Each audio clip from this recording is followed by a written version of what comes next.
Hello gorgeous girl, welcome back to my channel, and today I'm going to be diving into 5 things that I no longer eat and what you can substitute for better health and reduce weight instead. So if you're new here, hello, I'm Tracy. I put out brand new fitness, wellness, and lifestyle videos every single week. So if you haven't already, definitely make sure to subscribe to my channel. And for everyone, yeah, you, I'm talking about you, make sure that you click on that bell icon so that you always know whenever I have a brand new video that goes live.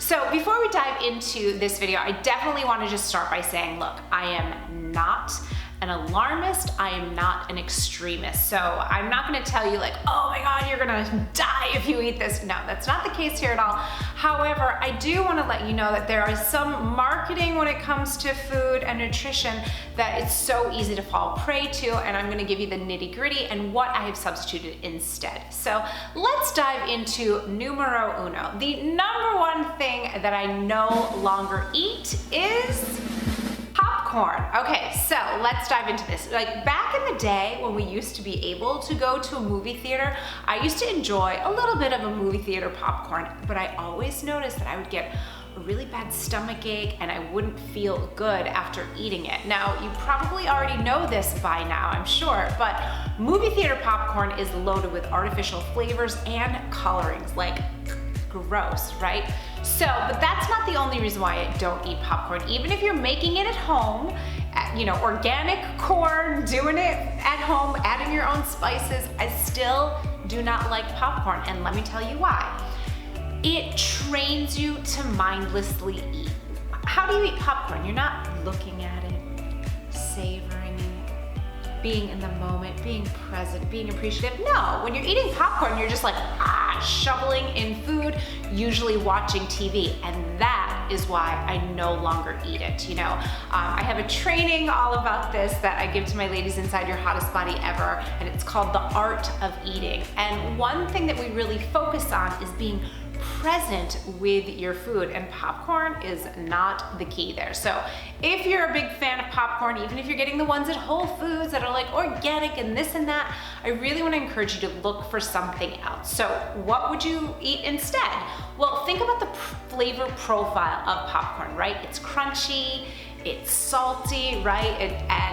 You know, it has that like snacky flavor. So what you want to do instead is maybe get a ramekin. I'm being serious about this. So a small dish, a little ramekin, if you will, and put in some nuts there. You can add salt if you want. You can make it a little bit more sweet, like add some coconut flakes, or maybe even some chocolate chips if you want more of a sweeter profile. But that's going to give you portion control because you're not eating nuts from a bag in your pantry, right? But you're actually being more present by just putting it into a dish. If you wanted to do a chip, I'm not anti-chip. I often have like some kind of a chip in my house because sometimes you want something that's got that crunch, that salt. But what I always do, and this is what I always tell my students, is take out a plate, be elegant. Bring a serving of chips so you're not eating out of a bag. We are elegant. We do not eat from bags. We do not just, you know, we're not animals here. So add a little bit of elegance, a little bit of class, a little bit more beauty into your life. Get a cute little dish, put out your serving, and eat that way, okay? So no more bags of eating popcorn. I'm sorry to say, but it's just not a good look. The second thing that I no longer eat are those high sugar nutrition bars. I'm using air quotes because there are so many nutrition bars. I mean, there's aisles in any Whole Foods, any, you know, even healthy market, right? And when you actually do your research and you read the labels, you will find that so many of these are laden with sugar. I'm talking 14, 16, even as high as 18 grams of sugar. The truth is, if you're gonna have that, you might as well eat a candy bar. But I also know I'm a realist and I believe in eating whole foods, but I am also a mom, I'm on the go, I run a full-time business, so sometimes you need a grab and go option. And that's why I'm also so excited because I teamed up with Built Bar for this portion of this video. You know, Built Bars are great because not only are they lower in sugar, but they taste delicious. And when I say delicious, I mean delicious. They have this really unique texture. It's kind of like a caramelly, chewy texture. There are so many bars on the market that have just like this dry, kind of cardboard-ishy flavor, and they're just straight up not good. But the nutrition profile is what really excites me about the Built bars. You know, they're, as I said, higher in protein, they're lower in sugar, they have lower net carbs, they're gluten-free, and for those of you, if you can't eat nuts, because I know there's so many bars out there that are really based in nuts, this is a great option for you. So sometimes we need that grab and go option, and these really, really fit the bill. So read your labels. If you've got any of those high sugar bars in your cabinet, just read them. And when, you know, I'm not telling you to throw out food, we don't want to waste things, but like, make a better choice next time, or maybe give those bars to someone else in your family, but don't purchase those, and really get a lower sugar bar instead for those times when you just need a grab and go option. The third thing that I am no longer eating is fruit flavored fat-free yogurt. And in fact, it's fat-free yogurt of any kind. You know, it's funny, my husband, he loves yogurt, he loves fat-free, and he's always trying to get me to, you know, get like, oh, this one's strawberry or it's peach. And I'm like, go over there and read the label. Read the label. How many grams of sugar? And he's like, oh, you know, but the truth is, again, tons and tons of sugar, and you just don't need it. That's really why, you know, in the 90s, there was the big fat-free craze. Raise your hand if you remember that, right? And everything, they just pumped it full of sugar to make it taste more palatable, to make it taste more delicious, right? So you're better off, if you want to eat yogurt, and I like yogurt from time to time too, you're better off getting a full fat, non-flavored yogurt, okay? And it's actually really delicious.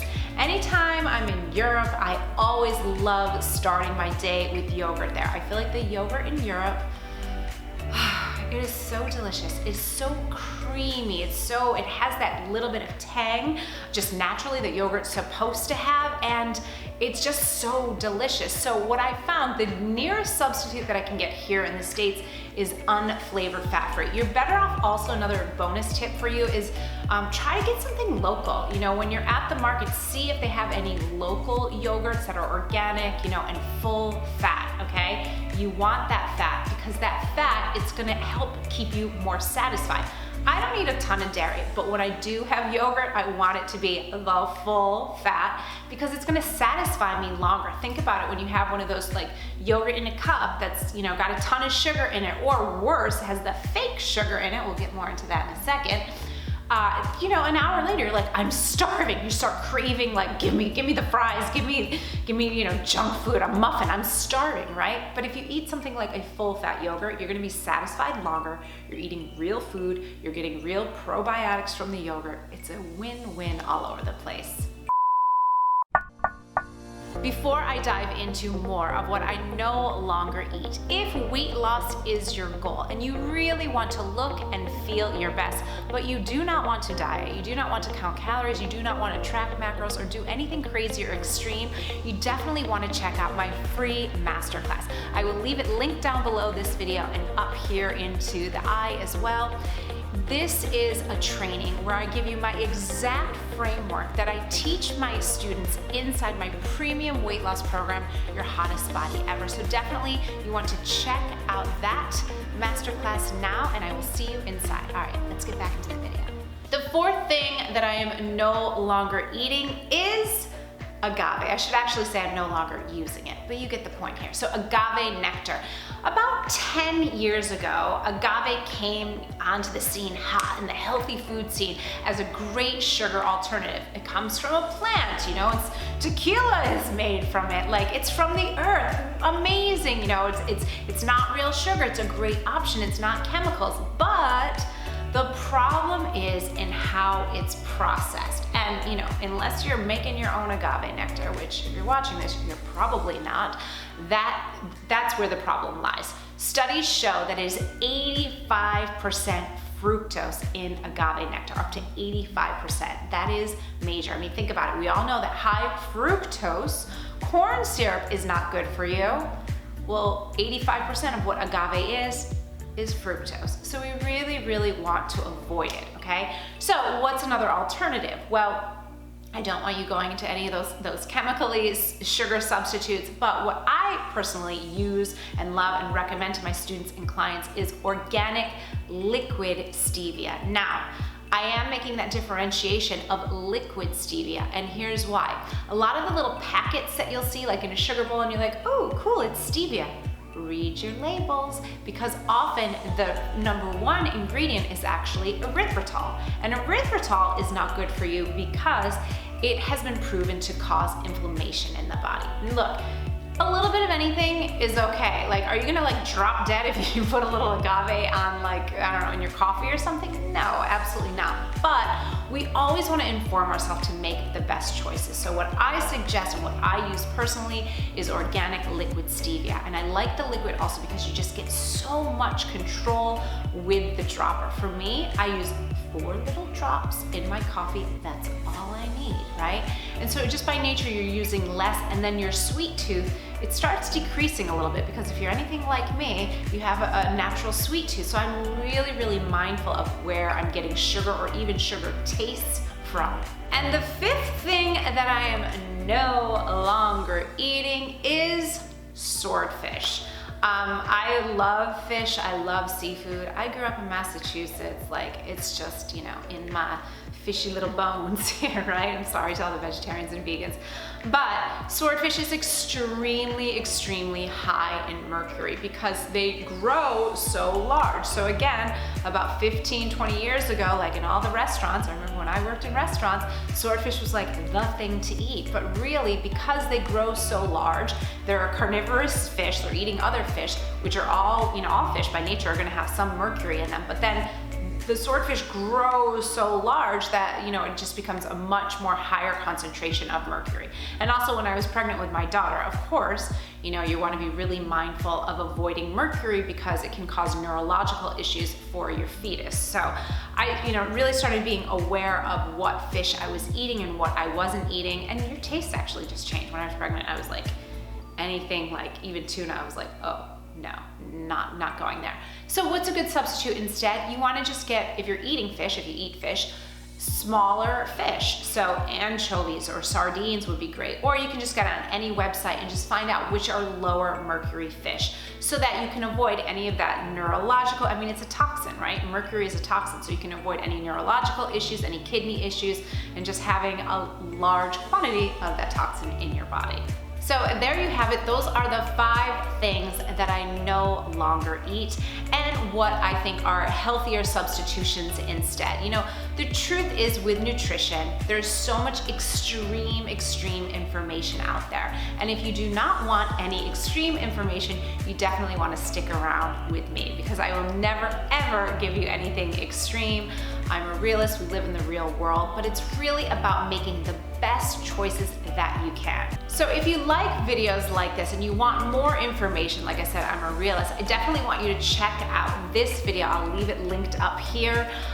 It's all about which supplements and vitamins I take. Again, I'm a realist. I believe in eating real food, but it's important for you to know, you know, what I take and why they might benefit you as well. So definitely check out that video. Please do give this video a big thumbs up. Make sure to leave me a comment below. I love your comments. I try to answer everyone's comments, so definitely leave me a comment down below. Let me know if you like this video, if you want to see more videos like this, and what you want to see on this channel.